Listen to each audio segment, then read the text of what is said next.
પોતાના વતનની માટી અને સંસ્કારોથી સાત સમંદર પાર અમેરિકાની ધરતી પર વસતા આપણા ભારતીય પરિવારના દિલમાં અચાનક પોતાની પવિત્ર ગૌ માતાની સેવા કરવાનો પ્રચંડ ભાવ જાગી ઉઠે કે જેનાથી એક અદ્ભુત પવિત્ર ગૌશાળા આકાર લઈ લે ત્યારે વિદેશમાં વસતા આપણા લોકોના દિલમાં કેવો અનોખો હરખ અને આધ્યાત્મિક આનંદ વ્યાપી જતો હશે।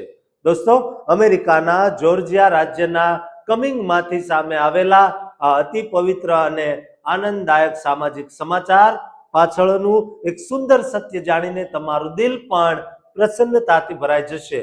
દોસ્તો, આજના આધુનિક યુગમાં અમેરિકામાં વસતા આપણા ભારતીય સમાજના ધાર્મિક મૂલ્યો, સનાતન સંસ્કૃતિ અને ગૌ સેવાના સંકલ્પનું અદ્ભુત ચિત્ર રજૂ થયું છે।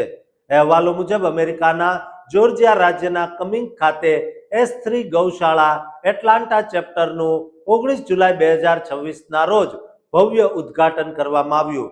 આ પવિત્ર સ્થળની શરૂઆત સાથે ગૌમાતાની સંભાળ, રક્ષા, સેવાભાવ, સમાજની સક્રિય ભાગીદારી અને પરંપરાગત મૂલ્યો પ્રત્યેનો આદર વધારવાના એક નવા સોનેરી અધ્યાયનો પ્રારંભ થઈ ચૂક્યો છે। ઉદ્ઘાટન સમારોહની શરૂઆત અત્યંત ભક્તિભાવપૂર્વક વિધિવત ગૌ પૂજન સાથે કરવામાં આવી, જેમાં ભારતીય અમેરિકન સમાજના અસંખ્ય નાગરિકો, સમર્થકો, સ્વયંસેવકો અને શુભેચ્છકો એક સાથે ભેગા થયા હતા। હિન્દુ ધર્મમાં ગૌ માતાને અત્યંત શ્રદ્ધાપૂર્વક ગૌ માતા એટલે કે માતા સમાન પૂજનીય દરજ્જો આપવામાં આવ્યો છે, જે પોષણ, સમૃદ્ધિ અને અસીમ કરુણા સાથે નિસ્વાર્થ સમર્પણનું પ્રતીક ગણાય છે।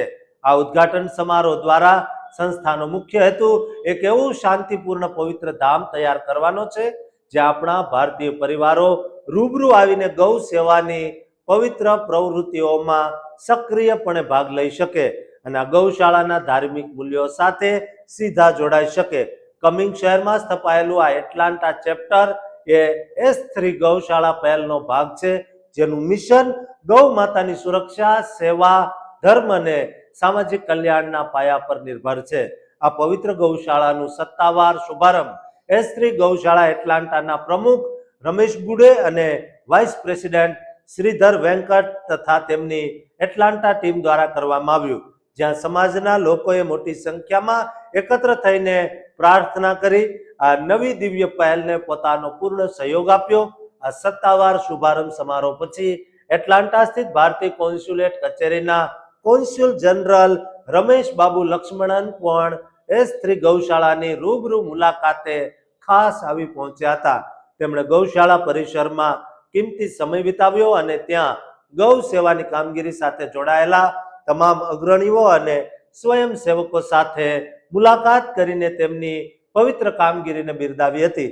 હવે જ્યારે આ ગૌશાળા મુલાકાતીઓ માટે ખુલ્લી મૂકી દેવામાં આવી છે, ત્યારે સંચાલકો દ્વારા દર્શન સાથે સેવા અર્થે આવવા માંગતા તમામ પરિવારોને અગાઉથી એડવાન્સ રજીસ્ટ્રેશન કરાવવાની વિનંતી કરવામાં આવી છે।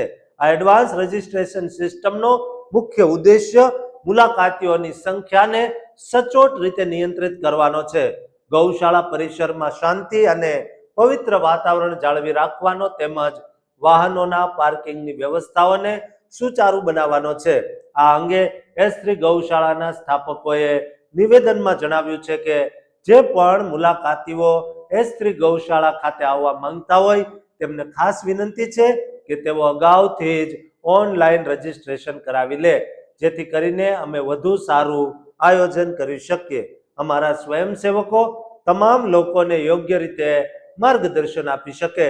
નિયમિત ટાઈમ સ્લોટ્સ જાળવવાથી ગૌશાળાની શાંતિ જળવાઈ રહેશે અને ગળદી અટકાવી શકાશે। અમે તમામ પરિવારોનું સ્વાગત કરવા આતુર છીએ અને સમાજના મજબૂત અને સાથ સહકાર બદલ તમામનો આભાર ટ્રસ્ટીઓએ વધુમાં માન્યો હતો। આ પસંદગીની તારીખ, ચોક્કસ ટાઈમ સ્લોટ, આવનારા સભ્યોની સંખ્યા, વાહનોની વિગતો આપીને ફોર્મ પણ ઓનલાઈન ભરી શકાશે। તેના માટે ઈમેલ પર સત્તાવાર કન્ફર્મેશન પણ આપવામાં આવશે। આ કન્ફર્મેશન લિંક દ્વારા પોતાના પ્લાનમાં સુધારો કે રદ્દીકરણ પણ કરી શકાય છે। આ નવો અધ્યાય શરૂ થતા સંચાલકોને આશા છે કે આ ગૌશાળા સેવા, કરુણા અને સમાજના સહયોગથી ચાલતું એક દિવ્ય કેન્દ્ર બનશે.